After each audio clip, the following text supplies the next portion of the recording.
নবীজি কত সুন্দর ছিলেন। ইসব নবীর ব্যাপারে সবাই জানছেন যে ইসব নবী সুন্দর নাকি? হানা বলেন, জানছেন না জানছেন না? ইসব নবী কত সুন্দর ছিলেন জানেন?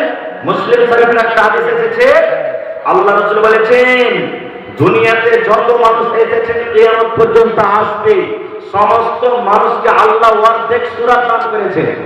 আমাকে, আপনাকে, ওকে ওকে ওকে ওকে, হালেমাকে, জায়দাকে, খালেদাকে, সেপারাকে, এপারাকে, ভোটুকে, লালটুকে, ফুলটুকে, এইকে, পিঙ্গুকে, রেঙ্গুকে, কিঙ্গুকে, যত মানুষ আছে অর্ধেক লোক দিয়েছে।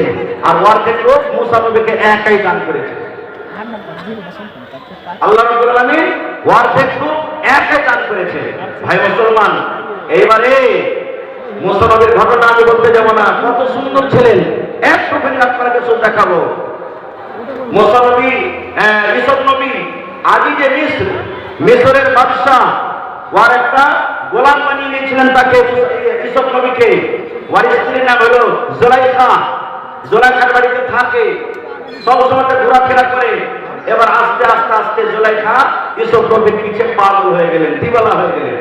তার মহব্বতে, প্রেমী, ভালোবাসাতে, তার রূপ দেখে, চরিত্র দেখে, ব্যবহার দেখে, সৌন্দর্য দেখে আস্তে আস্তে আস্তে পাগল হয়ে গেলেন, দিওয়ানা হয়ে গেলেন।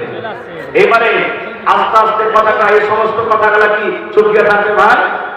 থাকবে না, জীবনে কোনোদিন ছুটকে থাকবে না। খুব এই কথাগুলা জেনাকা বিচার, এই ভালোবাসা, অমুকের কথা কোনোদিন ছুটকে থাকবে না। খুব আস্তে আস্তে সে জানতে পারলে, ও জানতে পারলে, ও জানতে পারলে, ও জানতে পারলে, একদিন তখন দোহানিটা শুরু করে দিয়েছে, হে আল্লাহ, আর তোমরা জানো জীবু মায়ের কথা বলছে কি হয়েছে?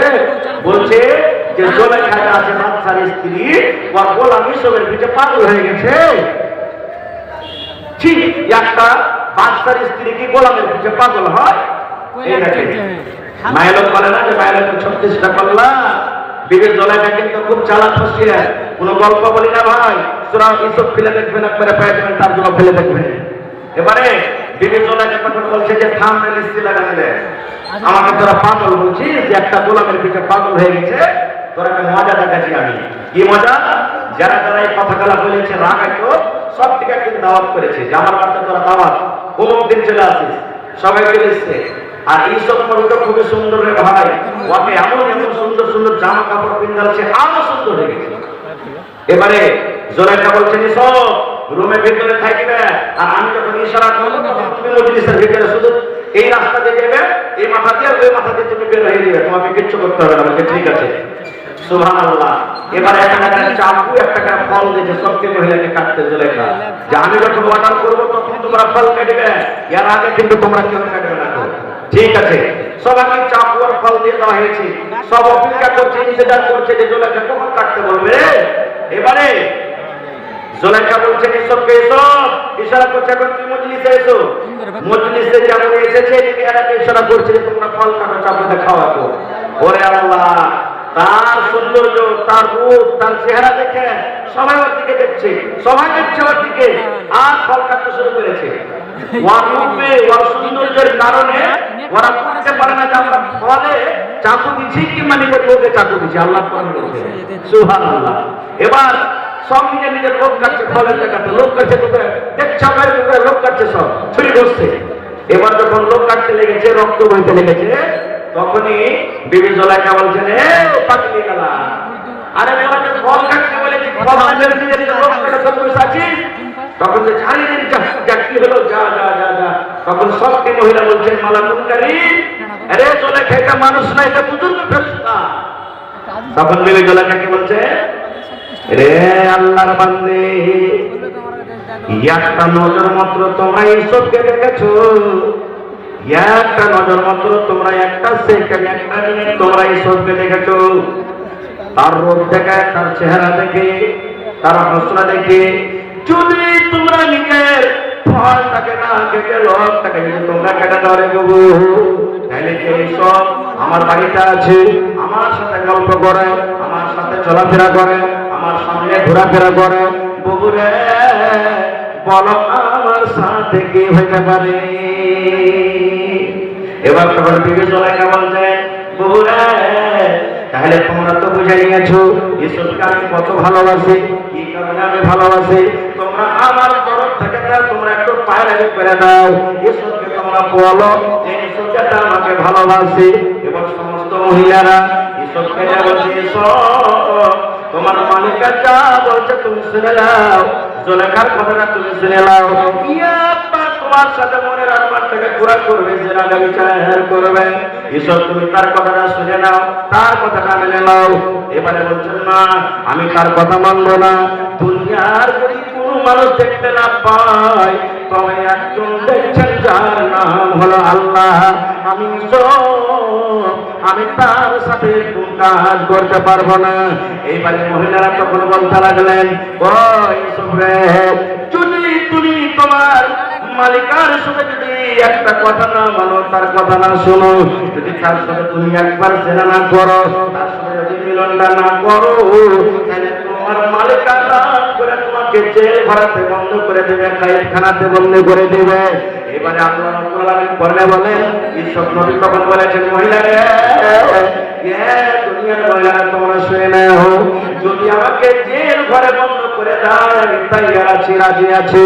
আমি হাসতে হাসতে খুশি হয়ে জেল ঘরে চলে যাব, কিন্তু আমি বিচারে জেনার জন্য আমি সুলেখার কথা আমি শুনতে পারবো না।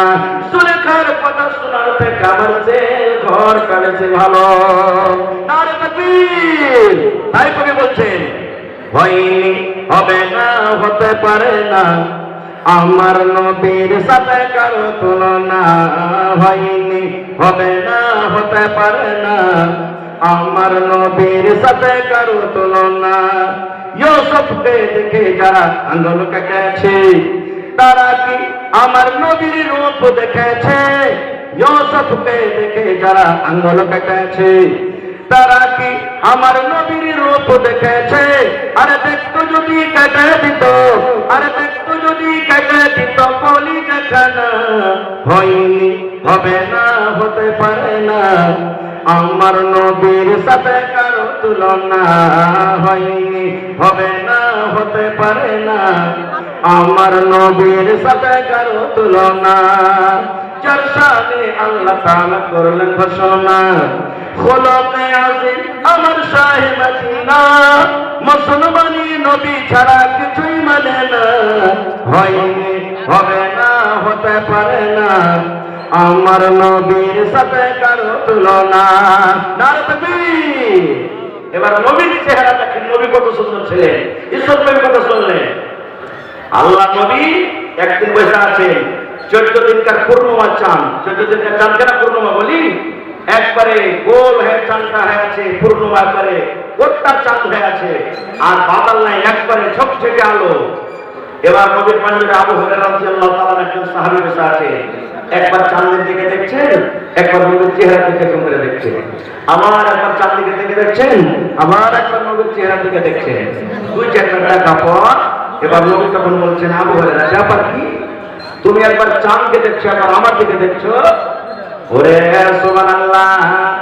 এইবার আবু হুরায়রা রাদিয়াল্লাহু তাআলা বলছেন নবী গো, আমি আবু হুরায়রা পার্থক্য করতে পারি না গো নবীজি, আমি ফয়সালা দিতে পারি না কি 14 দিনকার চাঁদ বেশি সুন্দর, কি আপনি নবীজি চাঁদের থেকে বেশি সুন্দর।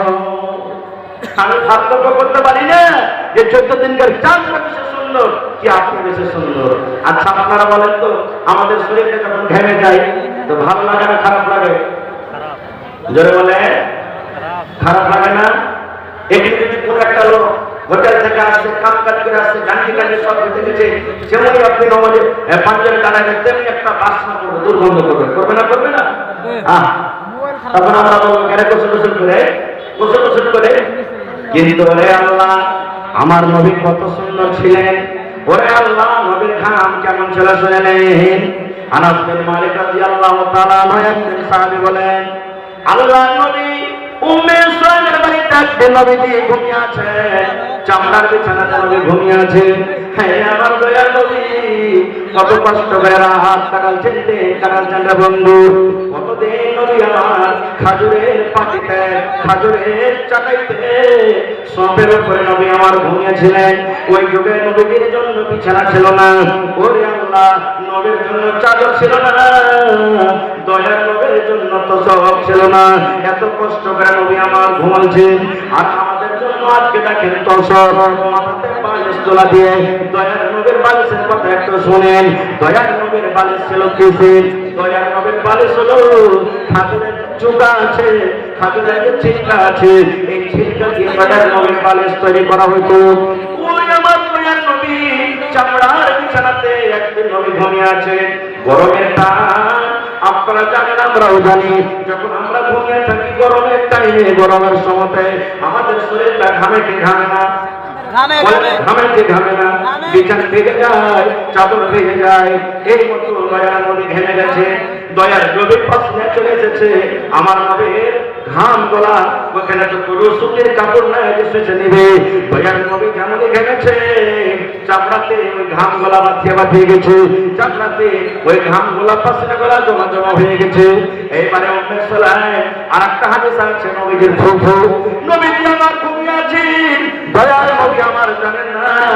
এবার নবীজির ওই ঘাম নেওয়ার জন্য নবীজির ফুফু এবং অন্য একটা হাদিস আছে উম্মে সুলাইম আনাস বিন মালিকের মা, ওরে সুবহানাল্লাহ, একটা ছোট্ট আতরে যেমন শিশি হয়, আতরের যেমন বোতল হয়, আতরের বোতল নিয়েছে নবী আমার ঘুমিয়ে আছেন জানেন না।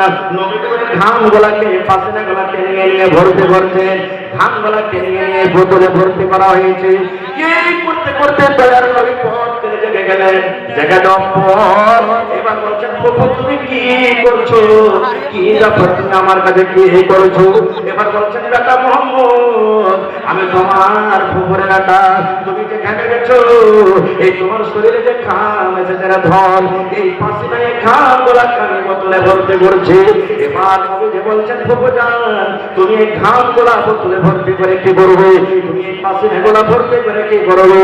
এবার বলছেন বেটারি, দুনিয়াতে কোনো কুমাতর নাই, দুনিয়াতে এরকম কোনো খুশবু নাই, দুনিয়াতে এরকম কোনো সেন্ট ভাতি যায় কি তোমার পাসিনা তোমার ঘামের থেকে সেন্টওয়ালা হতে পারে? বেটারে, আমার বাড়িতে যে আতর আছে ধন, আমার বাড়িতে যে খুশবু আছে, ওই খুশবুওয়ালার সাথে তোমার এই পাসিনা গলা এক ফোঁটা দু ফোঁটা করে আমি মিলিয়ে দেবো। আমি নিজের কাপড়ে নিজের গায়ে লাগাবো। শুধু নামের নয়, আমার মোহাম্মদ ছেলে তুমি শুনে নাও, আমি যাতে মরে যাবো, আমার আত্মীয়রা আমি আদেশ করে যাবো, ওসিয়ত করে যাবো, আমি যাতে মরে যাবো যেন তোমার এই ঘামটা আমার এই কাপড়ে ছিটিয়ে দেওয়া হয়। নারে তাকবীর, সুবহানাল্লাহ। দেখেন নবীর ঘাম দেখে। এবার নবীজির ব্যবহার সম্পর্কে একটা হাদিস শুনেন।